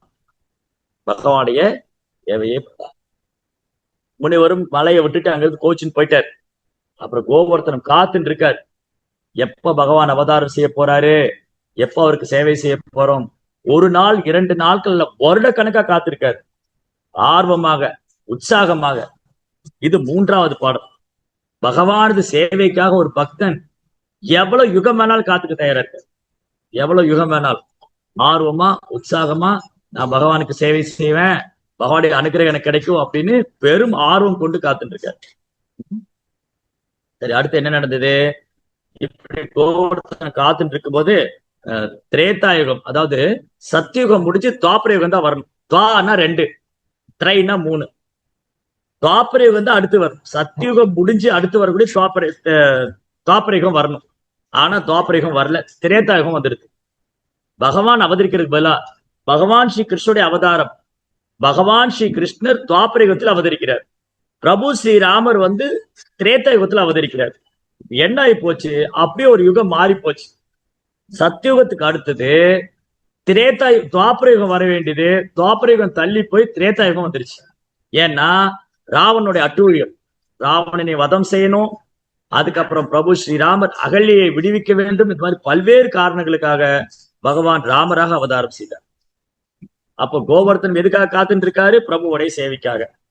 இப்ப என்ன நடந்தது? திரேத்த யுகத்துல பகவான் ஸ்ரீராமர் லக்ஷ்மணன் 2 பேரும் கடும் யுத்தம் செஞ்சாங்க ராவணனோட ராட்சசர்களோட. அப்போ ஒரு முறை 2 பேருமே வந்து மயங்கி விழுந்து விடுகிறார்கள். அந்த கதையெல்லாம் நீ கேட்டிருப்பீங்க. ராமாயணத்துல வந்து ராமர் லக்ஷ்மணன் மயங்கிட்டாங்க. ஹனுமான் போய் சஞ்சீவ மலையை தூக்கிட்டு வந்தாரு. எனக்கு பின்னாடி ஒரு மலை இருப்பாரு, நான் நந்தி மாதிரி உட்கார்ந்துருக்கேன். ரைட். இப்போ ஹனுமான் வந்து சஞ்சீவ மலையை தூக்கிட்டு வர, நிறைய மூலிகைகள், அந்த மலை முழுவதும் எண்ணற்ற மூலிகைகள் நிறைந்தது. மிருத்த சஞ்சீவினி, இறந்தவரை உயிர்ப்பிக்கும் மூலிகைகள்.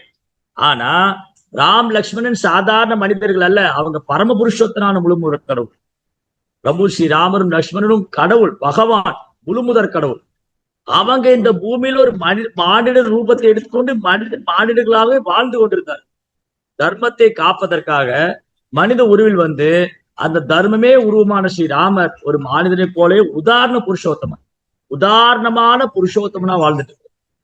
அப்போ அந்த பிரபுவோடைய சேவைக்காக, இதெல்லாம் அவரது லீலை, அவருக்கேது மரணம், அவருடைய உடல் பௌதிகமானது அல்ல. பகவான் ஸ்ரீ கிருஷ்ணர், ராமர், நரசிங்கர், வராகர், இவங்க சரீரம் எல்லாம் பௌதிகமானது அல்ல, சச்சிதானந்த விக்கிரகா, நித்தியமான அறிவு நிறைந்த ஆன்மீக சரீரம். அப்போ நித்தியமான அறிவு நிறைந்த ஆன்மீக சரீரம், இதெல்லாம் ஒரு லீலையாக செய்தார். அப்ப ஹனுமான் என்ன பண்ணாரு? சஞ்சீவ மலையை தூக்கிட்டு வர. அதே போல என்ன நடந்ததுன்னா, இந்த ராம ராவண யுத்தத்துக்காக வானர்கள்லாம் பாலம் கட்டினாங்க. நீங்க எல்லாம் கேள்விப்பட்டிருப்பீங்க.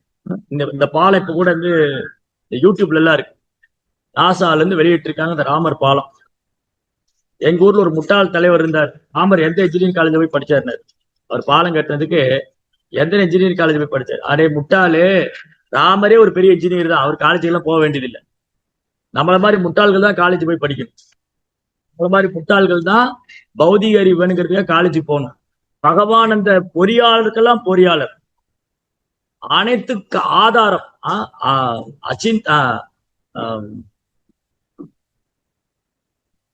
எல்லாவற்றுக்கும் ஆதாரம், சர்வசிய ஆதாரம், சர்வம் காணக்கூடிய அனைத்துக்கும் ஆதாரம் பகவான்.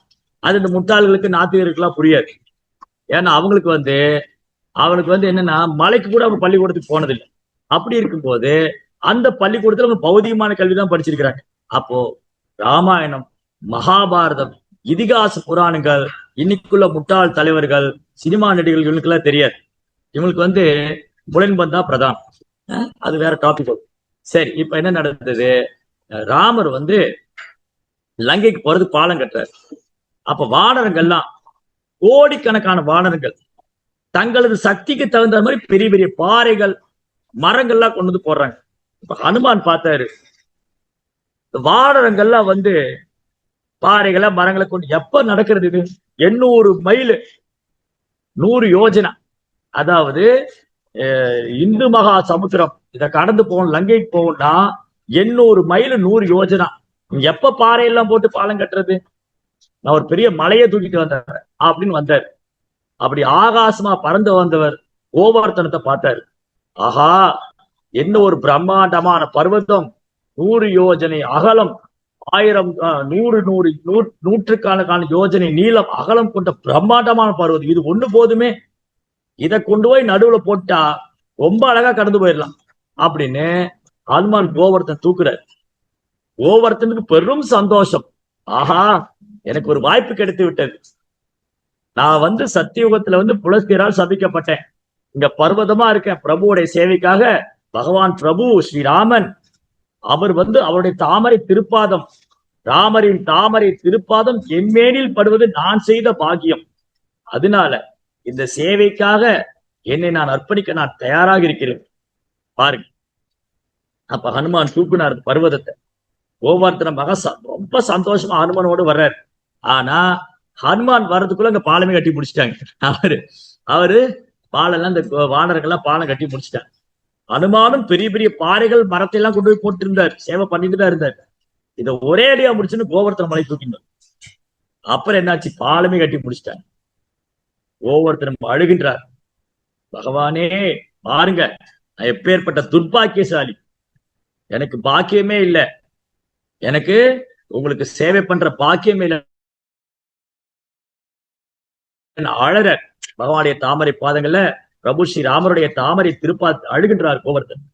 எனக்கு வந்து சேவை இல்லாம போயிடுது, எல்லா பக்தரும் சேவை பண்ணாங்க, என் சேவையை நான் பாருங்க எவ்வளவு துர்பாக்கியசாலி, என்னால உங்களுக்கு சேவை பண்ண முடியலையே, அப்ப நான் உயிரோடு இருந்து என்ன பிரயோஜனம், நான் வந்து இந்த பர்வத ரூபத்திலையும் இந்த உயிரோடு இருந்து என்ன பிரயோஜனம், நான் தற்கொலை செய்து கொள்வதே மேல். அப்ப ராமர் சொன்னார், கோவர்த்தனா அழாத அழாத, உனக்கு சேவை உண்டு.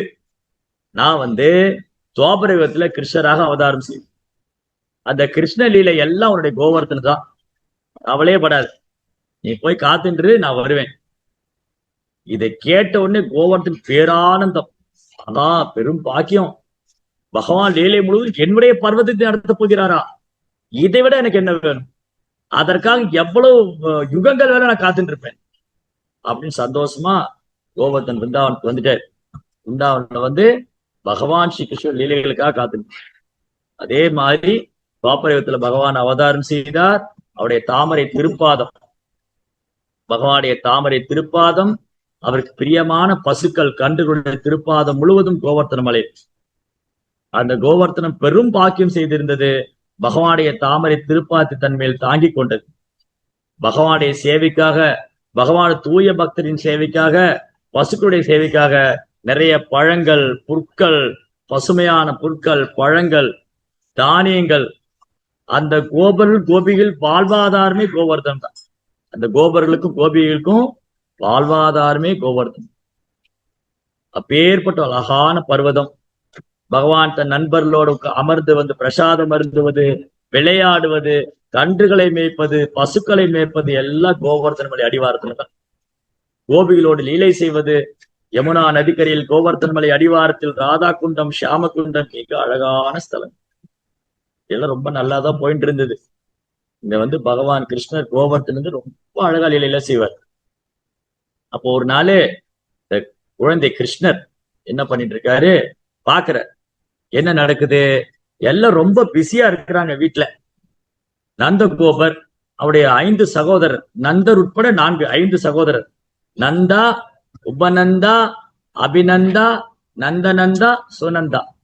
நந்த மகராஜ், நந்தகோபர், உபநந்தா, அபிநந்தா, நந்தநந்தா, சுனந்தா, இந்த 5 சகோதரர்களும் கோபர்களோடு ஒரு பெரிய டிஸ்கஷன் பண்ணிட்டு இருக்காங்க, ஒரு பெரிய மீட்டிங். இப்ப நம்ம ஜூம் மீட்டிங் போட்டிருக்கோம் இல்லையா, நம்ம ஆன்லைன்ல மீட்டிங் போட்டிருக்கோம், எனக்கு ஆஃப்லைன்ல மீட்டிங், அங்க நேரடியான மீட்டிங். என்னன்னு பார்த்தா ரொம்ப தீவிரமா பேசிட்டு இருக்காங்க. எப்படி, இந்திரனுடைய பூஜை வரப்போகுது, வருஷா வருஷம் நம்ம இந்திரனுக்கு பூஜை செய்யறோம், அந்த இந்திரனுடைய பூஜையை எவ்வளவு வெகு சிறப்பாக விமர்சையாக கொண்டாடுவது அப்படின்னு ரொம்ப தீவிரமா கர்காச்சாரியர், கர்க முனிவர், பெரும் பிராமணர், பண்டிதன், புரோகிதர், கர்க முனிவருடைய தலைமையில நந்த கோபர்களும் ரொம்ப தீவிரமா டிஸ்கஸ் பண்றாங்க. இப்ப கிருஷ்ணர் வந்தாரு, நந்தபாபா, நந்தபாபா என்ன பண்றீங்க? கிருஷ்ணா, ஓ கண்ணையா, நாங்க கொஞ்சம் முக்கியமான விஷயம் பேசிட்டு இருக்கோம், நீ யசோதா அம்மா கிட்ட போ. நேரா யசோதா அம்மாட்ட ஓடி வந்தார். யசோதாமையா, யசோதாமையா. அங்க வந்து பார்த்தா யசோதா அம்மா நிறைய பலகாரம் செய்து கொண்டிருக்கிறார். சமோசா, அப்புறம் வந்து முறுக்கு, அப்புறம் பாதுஷா, அப்புறம் ஜிலேபி, லட்டு, பெரிய பெரிய பதார்த்தம், பால் கோவா, பால்லே 100கணக்கான ப்ரிப்பரேஷன். கிருஷ்ணர் பார்த்தாரு, என்ன யசோதம்மா இவ்வளவு பலகாரம் பண்ணிட்டு இருக்கா? யசோதமையா, யசோதமையா, நீ என்ன பண்ற, ஏன் இவ்வளவு பலகாரம் பண்ணிட்டு இருக்க, யாருக்காக பண்ற? இந்த குழந்தைங்க எல்லாம் என்ன பண்ணும், வீட்டுல கேள்வி கேட்டுட்டே இருக்கு. இது எவ்வளவு பேர் இங்க கிரகஸ்தருக்கு தான் அந்த அனுபவம் இருக்கு. சின்ன குழந்தை கேள்வி, அப்பா இது என்னது, அது என்னது, அம்மாட்ட போய் இது என்னது, ஏதாவது கேள்வி கேட்டுக்கிட்டே இருக்கு. அதுக்கு கேள்வி கேட்டு கேட்டு ஏதாவது தெரிஞ்சுக்கணும்.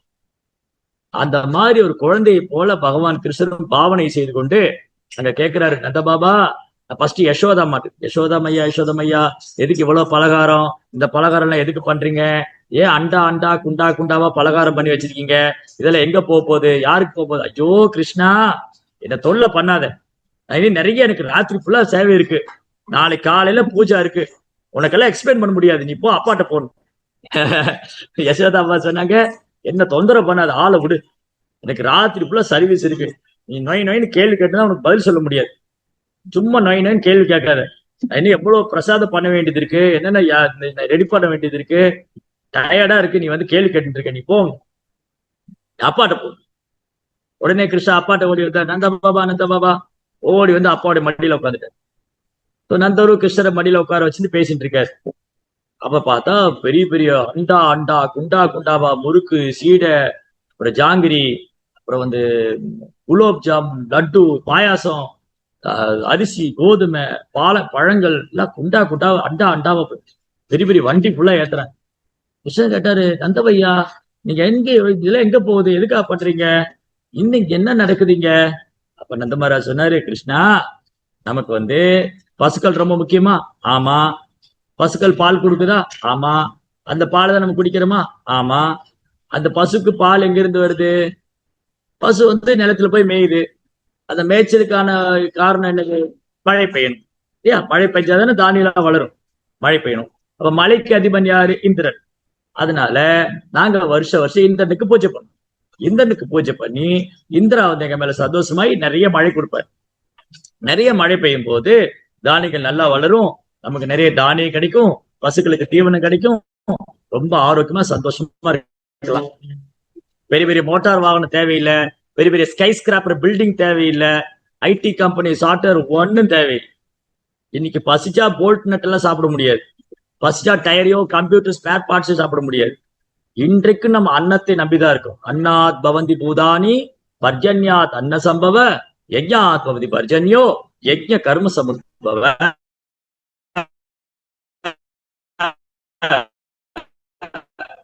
நம்ம இன்னைக்கும் மழையை நம்பித்தான் இருக்கோம். மழை எப்படி பெய்யுது, மழை பெய்யுது.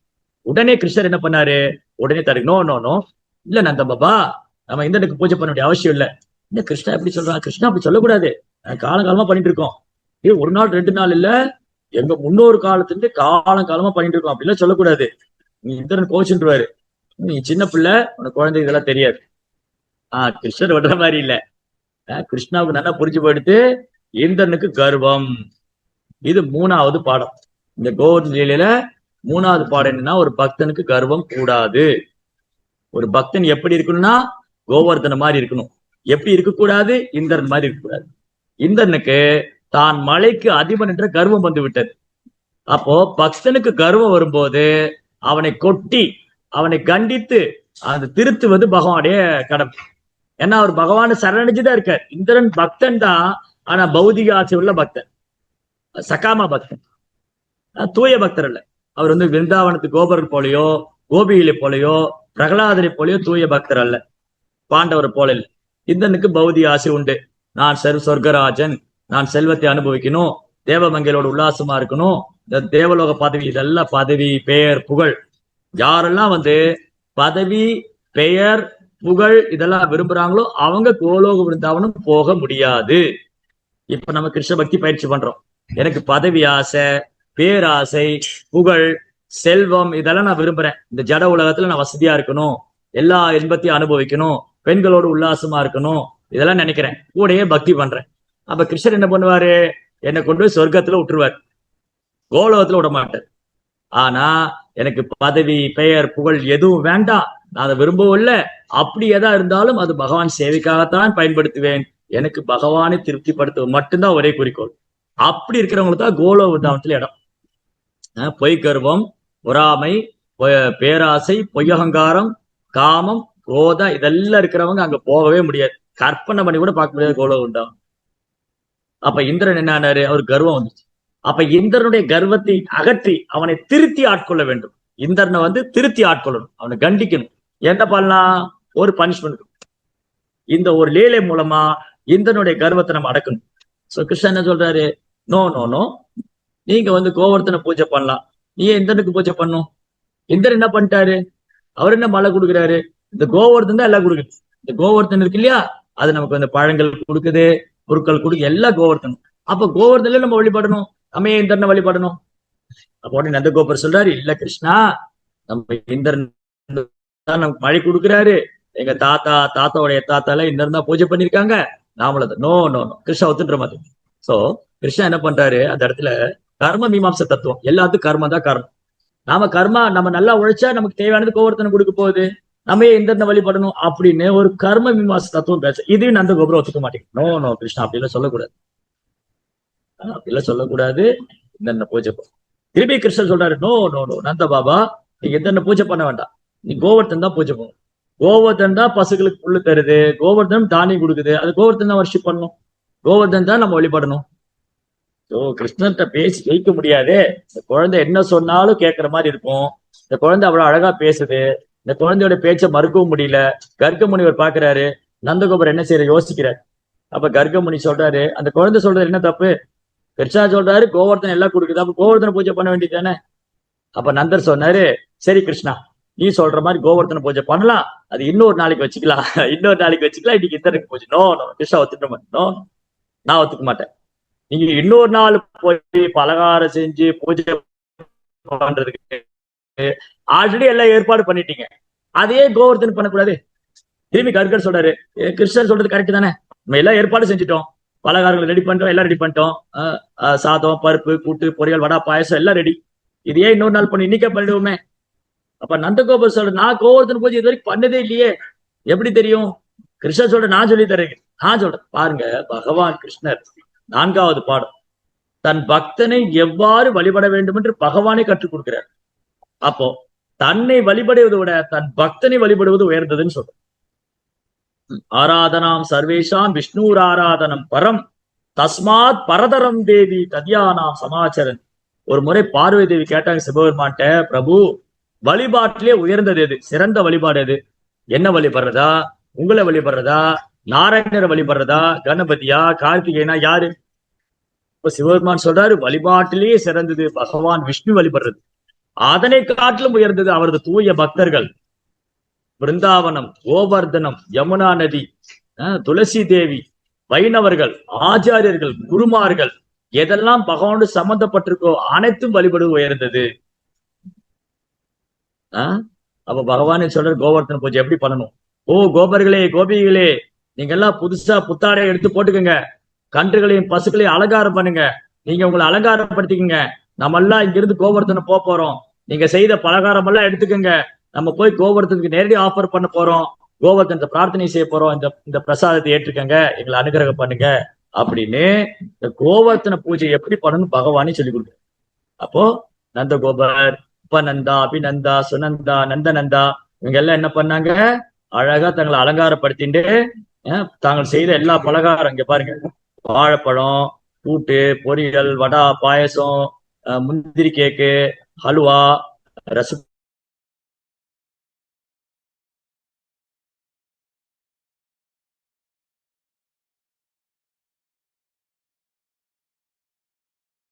கோவர்தன் ஜெயகிரி கோவர்தன். அப்படி இந்த கோபர்கள் ரொம்ப எளிமையானவங்க, ரொம்ப பணிவானவங்க, தூய பக்தர்கள். இவங்களுக்குள்ள கர்வம் கிடையாது, பொறாமை கிடையாது, அகங்காரம் கிடையாது, பொய்கர்வம் கிடையாது. இந்திரனை போல பொய்கர்வமும் பொறாமையும் கிடையாது, அகங்காரம் கிடையாது, கள்ளம் கவடமற்ற பக்தர்கள். இந்த பக்தர்கள் நிவேதனம் செய்யும் போது பகவான் என்ன பண்ணாரு, நான் காமிக்கணும், நீங்க படைக்கிற நிவேதனத்தை கோவர்த்தன் ஏற்றுக்கொண்டதுன்னு காமிக்கணும். பகவான் என்ன பண்ணாரு, பிரம்மாண்டமான ரூபம் எடுத்துட்டாரு. பிரம்மாண்டமான ரூபம் எடுத்துட்டு அவங்க ஆஃபர் பண்றதெல்லாம் சாப்பிடுறாரு. சாதம், பருப்பு, கூட்டு, பொரியல், வடா, பாயசம், பெரிய அன்னக்கூட்டம், பெரிய ஒரு பிரம்மாண்டமான மலை வடிவுல கோவர்த்தனத்துக்கு வண்டி வண்டியா கொண்டு போய் மலை வடிவுல பிரசாதத்தை சமர்ப்பிக்கிறாங்க. அவங்க முன்னாடி, கண்ணு முன்னாடி, அந்த கோபர்கள் கோபிகள் கண்ணு முன்னாடி பகவான் பிரம்மாண்டமான ரூபம் எடுத்துக்கொண்டு அவங்க நிவேதனம் பண்றதெல்லாம் சாப்பிடுறாரு. அப்படி அண்டா அண்டா குண்டா குண்டாவா சாம்பாரு பாயசத்தை எல்லாம் குடிக்கிறாரு. இவங்க எல்லாம் பார்த்தாங்க, இது வரைக்கும் இந்திரனுக்கு நான் பூஜை பண்ணி நேர்ல பார்த்ததே இல்லையே. கிருஷ்ணர் சொல்றாரு, கிருஷ்ணர் பலராமன் இன்றைக்கு சொல்றாங்க, பாத்தீங்களா நீங்க எவ்வளவு நாள் நிவேதனம் பண்ணி இந்திரன் நேர்ல வந்து சாப்பிட்டாரு, இங்க பாருங்க கோவர்த்தனன் சாப்பிடுறாரு. பாத்தீங்களா பாருங்க.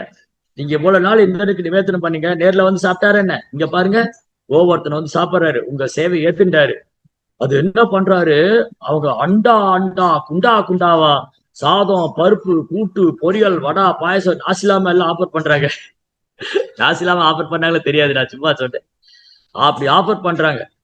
அத வந்து கண்ணு வைக்க நேரத்துல காணாம போயிடுது. கண்ணு வைக்கிற கோவர்த்தனை சாப்பிட்டாரு, பத்தலைங்கிறாரு. இந்த பெரிய பகவானுடைய ரூபம், இந்த பிரம்மாண்டமான ரூபம் கோவர்த்தனம். அடியோ ரெடியோ ரெடியோ, இன்னும் கொடுங்க இன்னும் கொடுங்க, பத்தாது, வேணும் வேணும் இன்னும் வேணும். இன்னும் கோபரும் கோபிகள்லாம் பார்த்தாங்க, அஜிஜோ கிருஷ்ணா பலராமா, எங்க வீட்டுல இருக்கிற எல்லா பிரசாதம் எடுத்துன்னு வந்துட்டோம். பருப்பு, கூட்டு, பொரியல், வரா, பாயசம், முறுக்கு, சீடை, அதிர்சம், தட்டம் முறுக்கு எல்லாம் கொடுத்தாச்சு. கோவர்த்தன் எல்லாம் சாப்பிட்டுட்டு பசி தீரல, இன்னும் கொண்டா இன்னும் கொண்டான்னு எங்க போவோம் நாங்க? இப்ப கோவர்த்தனை கோவப்பட்டுட்டு என்ன பண்றது? என்ன பண்றது யோசிச்சுட்டு அழ ஆரம்பிச்சுட்டாங்க. ஐயோ பயமா இருக்கு, என்னது கோவர்த்தனை இவ்வளவு சாப்பிட்டு இருக்கு, நான் கொடுக்கறதெல்லாம் சாப்பிட்டுட்டேன். இப்ப கிருஷ்ணர் சொன்னாரு, ஒன்னும் ப்ராப்ளம் இல்ல, ஒண்ணு பண்ணுங்க, ஒரு துளசி இலையை எடுத்து கொடுங்க. ஒரு துளசி இலை இருக்கு இல்லையா, அதை எடுத்து ஒரு பிரசாத்து மேல கொடுங்க, கோவர்த்தன் திருப்தி ஆடுவார். அதே மாதிரி துளசி ஒரு பிளேட்ல வச்சு, கிருஷ்ணா அப்படின்னு பிரார்த்தனை பண்ணிட்டு இதை கொடுங்க. அது கொடுத்த உடனே இந்த துளசியில எடுத்து சாப்பிட்டு, எஸ் ஓகே கோவர்த்தன் வந்து சாட்டிஸ்ஃபைட். அதை பார்த்தா எல்லாம் அந்த கோபிகள்லாம் கண் கூட பார்த்தாங்க. இவங்களுடைய நம்பிக்கை பகவான் உறுதிப்படுத்தினாரு. நான் வேறு, இந்த கோவர்த்தன் வேறு இல்ல, நான் வேறு, என் தூய பக்தன் வேறு இல்ல, நான் வேறு, ஆச்சாரியன் வேறு அல்ல. கிருஷ்ணாவும் அவருடைய ஆச்சாரியர் தூய பக்தனும் வேற வேற இல்ல, பகவானும் பாகவதனும் வேற வேற இல்லை, குணத்தால் பகவான் ஒன்றானவங்க. அவ்வளவு தூய பக்தர்கள். அப்ப வந்து இந்த கோபர்கள் ரொம்ப சந்தோஷமா கிருஷ்ணரே அவங்க கூட்டிட்டு கோவர்த்தன் பரிக்கிரமா பண்றாரு. இப்ப ஃபர்ஸ்ட் இந்த கிரிவலம் தொடங்கி வச்சதே கிருஷ்ணர் தான் 5000 வருஷத்துக்கு முன்னாடி. இந்த கோபிகள்லாம் கன்றுகள் பசுகளை கூட்டிட்டு புல்லாங்குழல் வாசி, கிருஷ்ணா புல்லாங்குழல் வாசிட்டு இருக்காரு. இவங்களா துந்துபி எல்லாம் பிரிவின் இந்த துந்துபி மத்தல எல்லாம் முழங்க, ஹரே கிருஷ்ணா கிருஷ்ண கிருஷ்ணா ஹரே ஹரே, ஹரே ராமா ராம ராமா ஹரே ஹரே அப்படி பாடிட்டு கீர்த்தனலாம் பண்ணி, கிரி கோவர்தன் ஜெய கிரி கோவர்தன், கிரி கோவர்தன் ஜெய கிரிராஜோட கிரிராஜ் மகாராஜ் கி ஜெயஹோ புகழலாம் பாடிட்டு எல்லாம் சந்தோஷமா அன்னைக்கு மன நிறைவோட அவங்க கண்ணு முன்னாடி அந்த கோவர்த்தனம் எல்லாம் ஏற்றுக்கொண்டது. பெரும் மன நிறைவோடு மகிழ்ச்சியாக ஆனந்தமாக அவங்க வீட்டுக்கு போன. அதுக்கப்புறம் என்ன நடந்தது உங்களுக்கே தெரியும், நான் என்ன சொல்ல வேண்டியது. இந்திரனுக்கு பயங்கரமான கோபம். இந்த கோபர்கள் பிருந்தாவன வாசிகளுக்கு என்ன ஒரு அகங்காரம் இருந்ததுன்னா, என்னை வழிபட விட்டு ஒரு சாதாரண மலையை வழிபட்டு இருப்பாங்க. அது ஒரு பாலகன், அந்த பாலகன் கோப்பன், அந்த சிறு பாலகன் கோபால் அவனது பேச்சை கேட்டுக்கொண்டு என் வழிபாடு நிறுத்தி விட்டார்கள். இந்திரனின் கண்கள் சிவந்தது, உருவம் உயர்ந்தது. இப்ப என்ன செய்யறார்? சம்பர்த்தகா கூப்பிடுங்க. சம்பர்த்தகாங்கிற மேகம் ஊழிக்காலத்துல மழை பெஞ்சு ஊரையே அனுப்பி போற, பூமியே தண்ணியில மூழ்கடிக்கிற மேகம். அந்த சம்பர்த்தகா கூப்பிட்டா, சம்பர்த்தகா லிட்டில் கிருஷ்ணால பாத்தீங்கன்னா ரொம்ப அழகா இருக்கு. நீங்க எவ்வளவு பேர் லிட்டில் கிருஷ்ணா பாத்திருக்கீங்கன்னு தெரியல, இந்த எபிசோட் வந்து ரொம்ப அழகா எடுத்திருப்பாங்க. அந்த சம்பர்த்தகா மேகம் வந்து, நீ நேரா விருந்தாவனத்தை நோக்கி போ. விருந்தாவனம் இந்தியா மேப்ல இருக்கக்கூடாது, இந்த வேர்ல்டு மேப்ல இருக்கக்கூடாது, தண்ணியில கொண்டு போட்டு. விருந்தாவனம் ஒரு பகுதி, ஒரு குக்கிராமம், ஒரு பிருந்தாவனம் ஒரு குக்கிராமம். அந்த குக்கிராமத்துல ஒரு சிறு பாலகன், அந்த பாலகனின் பேச்சை கேட்டுக்கொண்டு எனது வழிபாட்டை நிறுத்தி விட்டார்கள். இந்த உலக மேப்ல இருக்கக்கூடாது, கொண்டு போயிருக்கு, அடிச்சுன்னு போயிருக்கு. பயங்கரமான இடி மின்னல், சூறாவளி புயல், வீட்டு கூரையெல்லாம் பறக்குது, பசுவெல்லாம் கிருஷ்ணோ கோவிந்தோ கிருஷ்ணோ கோவிந்தோ, பசுக்கெல்லாம் பகவானை அழைக்கின்றது. கோபிகள்லாம் கிருஷ்ணா கோவிந்தா கோபாலா பகவானை கூப்பிடுறாங்க. பாத்தீங்களா, நாங்க அப்பவே சொன்னோம் இந்திரனுக்கு பூஜை பண்ணலான்னு, கேட்கலையே நீங்க. கோவர்தனை போய் பூஜை பண்ண சொல்லி இந்திரனுக்கு கோவம் வந்துருச்சு. பயங்கரமான மழை. எங்களுக்கு யாரு பாதுகாப்பு? பாண்டவா உங்களை விட எனக்கு யார் கதி? சான் ஹரி ஒண்ணு கவலைப்படாதீங்க, நான் பாத்துக்கிறேன். உங்களுக்கு நீங்க கோவர்த்தனை பூஜை பண்ணீங்களா, கோவர்த்தன் உங்களை காக்கும். நீங்க கோவர்த்தனை பூஜை பண்ணிருக்கீங்க, கோவர்த்தன் உங்களுக்கு காக்கும் சொல்லி அவர் தன் இடது கையை தரையில ஊனி அந்த கோவர்த்தனை ஒரு தட்டுற, அந்த மலையை சுற்றி ஒரு வெடிப்பு அப்படி கையில தூக்கிட்டாரு. ஒரு குழந்தை, ப்ரோப்பா என்ன உதாரணம் தராரு, ஒரு குழந்தை வந்து உடைக்காலனை பிச்சு எடுக்கிற மாதிரி, இந்த மழை பெஞ்சா ஒரு காலன் முளைக்கும், மழை பெஞ்சிட்டே இருந்தா ஒரு கொடைக்காலன் வரும். அது ஒரு சின்ன குழந்தை 5 வயசு குழந்தை ஈஸியா பறிச்சிரும். அந்த மாதிரி கிருஷ்ணர் அந்த பிரம்மாண்டமான பர்வதம், நூற்றுக்கணக்கான மைல்கள் நீளம், நூற்றுக்கணக்கான மைல் அகலம் உள்ளத தன் இடது கை சுண்டு விரல தூக்கி நிறுத்திட்டார். தன்னுடைய 2 கை சுண்டு விரல்ல. அவ்வளவுதான். வெளியில பயங்கர சூறாவளி புயல். அந்த பெரும் புயல் கனமழை கொட்டி தீக்குது மழை. அந்த ஓரொரு மழை துளியும் ஆகாசிலிருந்து விழக்கூடிய சம்பரத்துக்கா மேகத்திலிருந்து விழக்கூடிய ஓரொரு மழை துளியும் யானை தந்த மாதிரி விழுது. கொஞ்சம் யோசிச்சு பாருங்க. வானத்திலிருந்து யானையோட தங்கத்துக்கு தலை மேல போட்டா என்ன ஆகும்? அவ்வளவுதான், கதை முடிச்சது. அந்த ஓரொரு மழை துளியும் யானை தந்த மாதிரி கீழே வந்து விழுது. எல்லாரும் கோவர்த்த மலை கொடை கீழே இருக்காங்க. பகவான் கிருஷ்ணர் என்ன பண்ணாரு? கோவர்த்த மலையை கொடையா பிடிச்சிட்டு இருக்காரு. அந்த கொடை கீழே எல்லாம் பகவான் கூப்பிடுறாரு, கோபர்களே, கோபிகளே, கன்றுகளே, பசுக்களே, பயம் வேண்டாம், எல்லாம் இந்த கோவர்த்தன மலை அடிவாரத்துக்கு இந்த கொடை கீழே வந்துருங்க. இந்திரனுடைய ஒன்னும் செய்ய முடியாது. இந்திரனால இந்த மலையிலிருந்து ஒரு இலையை கூட அசைக்க முடியாது. இந்திரனால இந்த கோவர்த்தன மலையிலிருந்து ஒரு இலையை கூட அசைக்க முடியாது. தைரியமா வாங்க. எல்லாரும் பகவானுடைய தாமரை திருப்பாத்து கீழே அங்க அமர்ந்து கொண்டார்கள். அங்க வெளியே பெரிய மலை, ஆசகார மலை, பூமி அடிச்சுன்னு போற மலை. ஆனா இந்திரனால கோவர்த்தன் ஒரு இலையை கூட அசைக்க முடியல. 7 நாள் கண்கொள்ளா காட்சி, நித்திய உற்சவம். பகவானை தரிசிக்கிறதே ஒரு பண்டிகை தான். இந்த கோபர்கள் கோபிகளுக்கெல்லாம் ஒரு கவலை இருந்தது. என்னடா அது, நம்ம கிருஷ்ணருடைய அழகை பார்க்கலான்னா இந்த யசோதாமா கிருஷ்ணருக்கு அழகு பண்ணி கோவர்த்தனம் அனுப்பிச்சு விட்டுறாரு. இவங்க காலையில போனா சாயந்தரம் தான் வர்றாங்க. கிருஷ்ணரும் பலராமரும் அப்படி ஒரு அழகு, தேஜஸ், கண்ணை பறிக்கும் அழகு. இந்த அழகை கண்கொள்ளா காட்சியை கண்டு ரசிக்க முடியவில்லையே. காலையில கோவர்த்தன் போனா சாயந்தரம் வந்து யசோதாமா பிரசாதம் கூட தூங்க வச்சிடுறாங்க. எப்படி கிருஷ்ணரை பார்க்க முடியுது? அப்ப இந்த 7 நாள் அவங்க கிருஷ்ணரை தவிர வேற எதுவும் பார்க்கல. அவங்க கண்கள் இமை மூடாமல் பகவானுடைய அந்த திருமேனி அழகை கண்டு ரசித்தன. பசுக்களும் கன்றுகளும் கோபர்களும் கோபிகளும் அந்த பகவானுடைய தாமரை திருப்பாதங்களையே ரசித்து கொண்டிருந்தார். இந்திரன் என்ன பண்ணாரு? 7 நாள் மழை கொடுத்து டயர்டாகி போயிட்டாரு. அப்புறம்தான் புரிஞ்சுது, ஐயோ நான் பெரும் பிழை செய்து விட்டேன். அந்த பரம புருஷோத்தமனான முழுமுதற் கடவுள் தான் அங்கு அந்த பிருந்தாவனத்தில் ஒரு 1000 குல சிறுவனை போல லீலை செய்து கொண்டு இருக்கிறார். அந்த பிருந்தாவனத்தில் அமர்ந்திருப்பது சாக்ஷாத் ஸ்வயம் பகவான் கிருஷ்ணர், கோவிந்தன். அந்த கோவிந்தனை நான் அறியாமல் ஒரு பாலகனை போல, ஒரு மடையனை போல, ஒரு முட்டாளை போல என் கர்வத்தினால் நான் அந்த அபராதம் செய்து விட்டேன். இந்த அபராதத்துக்கான பிராய்ச்சித்தம் என்ன? நான் எப்படி கிருஷ்ணரை போய் பார்ப்பேன்?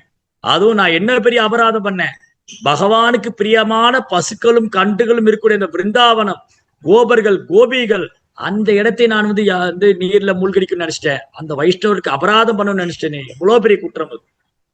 அப்படி என்று இந்திரன் அழுது கொண்டு என்ன பண்றேன்னு தெரியாம நேரா பிரம்மாட்ட வந்தார். பிரம்மா, நான் பெரும் தவறு செய்து விட்டேன். பகவான் ஒரு சாதாரண குழந்தையா நினைச்சிட்டேன். பகவத்கீதையில பகவான் சொல்றாரு, நமே விது சுரகனா பிரபவம் ந மகர்ஷயக அகம் ஆதிர்கி தேவானா மகர்ஷி நாம் சர்வசக. ஓ அர்ஜுனா, எனது மகிமைகளை மாபெரும் தேவர்களும் மகா ரிஷிகளும் அறிய மாட்டார்கள். பிரம்மா சிவன் போன்ற தேவர்களே அறிந்துக்காத பொழுது நம்ம ஒரு சாதாரண ஜீவன் எப்படி அறியும்? பிரம்மா சொன்னாரு, இந்திரா ஒன்னும் இல்ல, நீ வந்து பகவான் மடி போக வெக்கப்பட்டு கொண்டிருக்கிறாய், பயந்து கொண்டிருக்கிறாய். உனது பயம் அவசியமற்றது. பகவான் எல்லா ஜீவன் மேலேயும் அன்பு செய்பவர். நீ என்ன பண்ணு, சுரபி பசு கூட்டின்னு போ. சுரபியை பார்த்துட்டா பகவான் ரொம்ப சந்தோஷமாயிட்டாரு, உன்னை மன்னிச்சிடுவார். அப்ப இந்திரன் சுரபியை அழைத்து வர, சுரபி தன் மடியிலிருந்து பால் சுரந்து பகவானுக்கு அபிஷேகம் செய்து அந்த இடம் சுரபி குண்டம், ஒரு அழகான குளம். கோவர்த்தன் மலை அடிவாரத்துல சுரபி குண்டம்னு ஒரு இடம் இருக்கு. என்ன நடந்தது? 7 நாள் விடாமழை பெஞ்சு இந்திரன் தன் தவறை உணர்ந்து மலையை வாபஸ் வாங்கிட்டார். மலையெல்லாம் விட்டதுக்கு அப்புறம் பகவான் சொன்னாரு, கோபர்களே கோபிகளே, பயம் வேண்டாம், இந்திரனால உங்களை ஒண்ணும் செய்ய முடியாது, நீங்க தைரியமா வீட்டுக்கு போங்க. அவர் மலையை கீழே வச்சுட்டு அங்க பகவான் உட்கார்ந்துருக்காரு. அப்ப இந்திரன் வர, முதல்ல சுரபி பசு வந்தது. சுரபி பசு வந்து நமஸ்காரம் பண்ணி பகவான்கிட்ட பிரார்த்தனை பண்ணுது. நமோ பிரம்மண்ய தேவாய கோபிராமண கிதாயச்ச ஜெகத்கிதாய கிருஷ்ணாய கோவிந்தாய நமோ நமக. ஓ பகவானே, நீங்க பசுக்களுக்கும் தேவருக்கும் ரொம்ப பிரியமானவர், அவங்களால் வழிபடக்கூடியவர், எங்களுடைய பணிவான வணக்கத்தை ஏற்றுக்கொள்கள் அப்படின்னு தன் மடியில இருந்து பால் சுரந்து அந்த பாலை அபிஷேகமா செய்தா சுரபி குண்டம். அந்த இடம் இருக்கு கோவர்த்தன் மலை அடிவாரத்துல. சுரபி குளம், சுரபி மாதா பகவானுக்கு அபிஷேகம் பண்றாங்க, கோமாதா. அது கொஞ்சம் நடந்து வந்தோன்னா அதுக்கப்புறம் இந்திரன் வந்து பகவானுடைய தாமரை பாதங்களை விழுந்து தன் கிரீடத்தை கழட்டி வைத்து விட்டு அந்த முழு தண்டவத் சாஷ்டாங்க நமஸ்காரம் செய்து, பகவானே இந்த ஏழையை மன்னித்து விடுங்க, முட்டாள், நான் கர்வம் அகங்காரத்தில் நான் குற்றம் செய்து என்னை மன்னித்து விடுங்கள் என்று பகவான் பிரார்த்தனை செய்து அவருடைய தாமரை திருப்பாதங்களை புனித நீரால் அபிஷேகம் செய்கிறார். அந்த குண்டம் தான் கோவிந்த குண்டம். அடுத்து பக்கத்து குளம், அதுக்கு பக்கத்துல ஐராவத குண்டம். ஐராவத யானை பகவானுக்கு அபிஷேகம் செய்தது ஐராவத குண்டம். இப்படி அடுத்தடுத்து ரொம்ப அழகழகான குளங்கள் கோவர்த்தன மலையை சுற்றி. அப்புறம் இந்திரன் வந்து பிரார்த்தனை செய்து மற்ற தேவர்கள்லாம் வந்து பகவான்கிட்ட பிரார்த்தனை செய்து அவங்க இடத்துக்கு போனாங்க. இந்திரன் தன் தவறை உணர்ந்து பகவானுடைய தாமரை பாதங்களை பிரார்த்தனை செய்தார். கோவிந்தா, கோபாலா, கிரிவரதாரி, இந்த லீலை மூலமா உன்னை எல்லாரும் கிரிவரதாரி என்ற கிரிராஜ், கிரிதாரி என்று அழைப்பார்கள் அப்படின்னு பகவானுடைய புகழ் பாடிக்கொண்டு இந்திரன் திரும்பவும் ஒரு சொர்க்கத்துக்கு போனார். ரொம்ப அழகழகான லீலை. இன்னும் கொஞ்சம் பாக்கி இருக்கு. ஓகே, சைத்தன்ய மகாபிரபு 500 வருஷத்துக்கு முன்னாடி வந்து இந்த கோவர்த்தன மலையை வழிபட்டிருக்காரு. கோவர்த்தன மலை மேல ஏறாம அவர் வந்து அந்த கோவர்த்தன சிலா எடுத்துட்டு கண்ணீராலே அபிஷேகம் செய்திருக்காரு. அழகான ஒரு ஸ்தலம். நம்ம இதோடைய தொடர்ச்சி வந்து நம்ம ஃப்ரீயா இருக்கும்போது அதை பார்க்கலாம். சனாதன் கோசாமி கோவர்த்தன் பரிக்கிரமா செய்தது. சனாதன் கோசாமி கோவர்த்தன மலையில வந்திருந்தப்போ அவர் தினமும் சனாதன் விருந்தாவனத்துல வந்ததுல இருந்து தினமும் கோவர்த்தன மலை பரிக்கிரமா செய்வார். வயதானாலும் செஞ்சுட்டு இருந்தார். அப்ப பகவான் என்ன பண்ணாரு, கிருஷ்ணர் வந்து தன் தாமரை பாதங்களை அந்த கோவர்த்தன ஷீலால பதித்து கொடுத்து, சனாதனா உங்களுக்கு வயசாயிடுச்சு, நீங்க பரிக்கிரமா செய்ய வேண்டாம், இந்த ஷீலை நீ இந்த கல்லு சுத்தி வந்தாலே போதுன்னு இந்த ஒரு கல்லு கொடுத்தாரு. அது இன்னைக்கு வந்து ராதா தாமோதர ஆலயத்துல இருக்கு இந்த கோவர்த்தன் ஷீலா. இது சைதன்ய மகாபிரபு எப்பவும் தன் இதயத்தோடு தழுவி கொண்டிருப்பார். அது பகவானுக்கு ரொம்ப பிரியமானது. இன்றைக்கும் பக்தர்கள் கோவர்த்தன்ல பரிக்கிரமா கிரிவலம் பண்றாங்க, கோவர்த்தை சுற்றி வலம் வர்றாங்க, நமஸ்காரம் செய்து தண்டவத் பரிக்கிரமா. நீங்க அங்க பாத்தீங்கன்னா விதவிதமான பக்தர்கள் தவம் செய்வாங்க. ஒரு சிலர் வந்து கோவர்த்தத்தை நடந்தே சுற்றுப்பயணம் செய்வாங்க. சில தலையில துளசி வைத்துக் கொண்டு இல்ல கையில பால் எடுத்துக்கிட்டு அந்த பால்ல ஒரு பானையில ஓட்ட போட்டு அந்த பால்ல அபிஷேகம் பண்ணிட்டே போவாங்க கோவர்த்தன மலை. சிலர் வந்து நமஸ்காரம் செய்து பரிக்கிரமா 22 கிலோமீட்டர். இன்னைக்கு என்னாச்சு, இந்த புலஸ்தியோட சாபத்தினால கோவர்த்தன் வந்து அப்படியே குறைந்து ஒரு 22 கிலோமீட்டர் சுற்றளவு, கிட்டத்தட்ட ஒரு 8 மணி நேரம், 6ல இருந்து 8 மணி நேரம் ஆகும் கோவர்த்தன் பரிக்கிரமா பண்றது. அதுல ஒரு சிலர் என்ன பண்ணுவாங்க, இது நடந்து வந்து கோவர்த்தன் பரிக்கிரமா பண்றதுக்கு 6ல இருந்து 8 மணி நேரம் ஆகும்.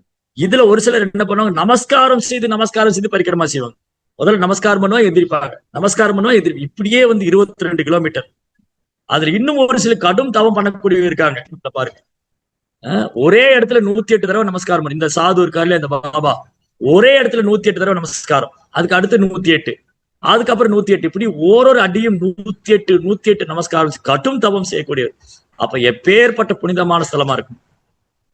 அதனால புறப்பாடை கருணையால கோவர்த்தன மலையை வழிபடுறதுக்கும் கோவர்த்தன் புகழ் பாடுவதற்கும் பேசுவதற்கும் நம்மளுக்கு பாக்கியம், பெரும் பாக்கியம்.